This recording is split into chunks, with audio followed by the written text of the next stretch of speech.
This just in, breaking news, U.S. household wealth declines by the most in years. Also in breaking news, was a Tesla pickup truck actually spotted in the wild, wrapped all up? Come on, Elon, you're gonna need to camouflage your truck better than that next time. Holy smokes, guys, if you're new here, I am Jeremy. This is a financial education channel. We gotta talk about two things that caught my attention today in a big way, okay? The first was this headline that comes out today. It says, U.S. households see biggest decline in net worth since the financial crisis. That sounds extremely scary, okay? But then when you kind of think about this, it's not as scary as it sounds, okay? Household net worth fell at the highest level since the financial crisis, according to Fed data. Net worth at the end of 2018 was $104.3 trillion, a drop of $3.73 trillion from the third quarter. And when you see a headline like that, that's really scary. Like, why did household wealth drop so much, okay?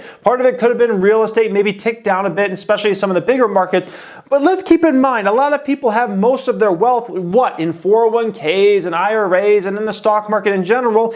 And if we look here, guess what happened to the stock market in the fourth quarter? It dropped dramatically. The Dow entering that quarter was well over 26,000. It was right around an all-time high in the history of the Dow Jones, okay?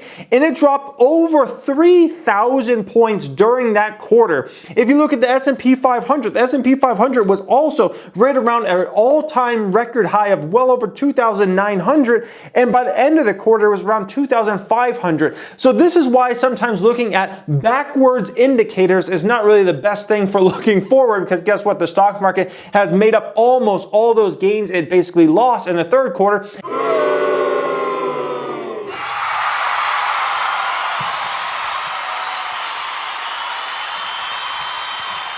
And so now in this upcoming quarter, all of a sudden it's going to look like, wow, household wealth, went up a ton. Why? Just because the stock market has bounced back pretty strong, okay? And that's why backwards looking indicators just aren't the best to look at, because things can change in a snap of a finger, and that's for better or for worse. Stock market can all of a sudden be very hot, it go very cold very fast, and things can just pick back up. Same thing with the real estate market. So that's why these backwards looking indicators sometimes aren't the best, okay, guys? Now let's talk about this main story. This caught my attention. This was on my Google News. People were telling me about it. A Tesla carrier spotted transporting a wrapped pickup truck sparked speculation. If you look at this picture here they took, right, you're going to see a bunch of Teslas on this carrier, and it looks like they were out for testing, okay? All these Teslas would look like they were out for testing. They were testing them for different reasons.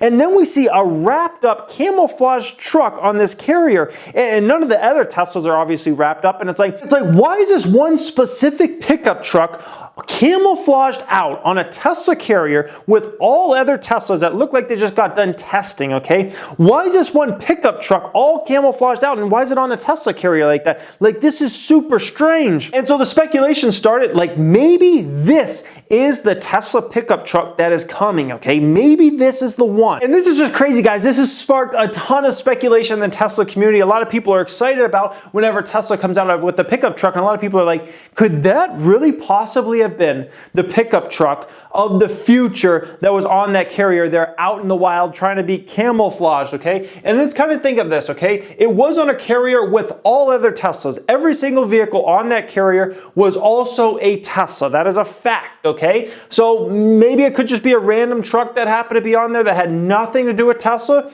It's possible, okay? But it was also wrapped up unlike any of the other vehicles, okay? That truck was wrapped up and almost like camouflaged. It's like, why try to hide that vehicle? None of the other vehicles, which were all Teslas once again, none of them were wrapped up at all. But yet that truck was so specifically wrapped up so perfectly, and it's like, what's the reason for that? Why is that one truck all wrapped up like that and none of the other vehicles on the carrier are wrapped at all? It's a little strange, okay? So you have these two things and it's like, a little strange, okay? Now, this was also near a testing facility. This is another reason why this is strange, okay? It was also right near a testing facility. With other Teslas, all those other Teslas look like they've probably been like tested. I mean, those other Teslas were super dirty. You can look at the photo. They looked really dirty and like they've probably been out in the cold weather testing, maybe in the snow and the dirt and things like that. Maybe cold weather testing out there. The fact that this vehicle was near a testing facility is also another reason to say, okay, we got a camouflage camouflaged vehicle. We got a truck there with all other Teslas, and it's wrapped up. That's a little strange, and it's near a testing facility. Could Tesla be testing out their new truck at this facility, okay? But then people are saying, well, there's exhaust pipes on it, okay? Look like I guess a Ford F-150. I'm no expert on exhaust pipes, but a lot of people are saying those are Ford F-150 exhaust pipes on that truck. So therefore, it's 100% not a Tesla. Well, here's what we know. A lot of car makers will basically put parts on a car when they're trying to test it out before it's revealed to the public to try to make it not look like whatever it actually is. Okay, for instance, Porsche did this. Porsche put exhaust pipes on their Taycans, which were all electric, when they were testing them out in the field. They were all spotted. The Porsches were all spotted. They all had exhaust pipes on them, and guess what? They were all 100% electric vehicles when those were spotted out in the wild. So maybe Tesla's doing something that's very similar, where this is actually the new Tesla truck, and they slapped some exhaust pipes on it to try to make it look even more camouflaged, like, oh no, that's just a Ford F-150 or something like that. Look at the exhaust pipes on it, obviously, right? They could just connect those exhaust pipes, no different than obviously Porsche did when they were testing out the Taycans, okay? So something to think about. Maybe it was legit exhaust pipes that were connected to an actual ICE motor, or maybe they were just fake exhaust pipes on there, basically all for show. We don't know as of right now, okay? Some people might say it's way too early for testing. Let's keep in mind the pickup truck might not be coming as far as available to the public until 2021. We should have the Model Y available to maybe some at the very end of 2019, but more than likely Model Y will ramp up in 2020, which probably pushes back the pickup truck to maybe something around 2021. So, early 2019 testing, that might be a little early for the vehicle at this point in time. However, I'm no car expert. Maybe this all fits in, okay?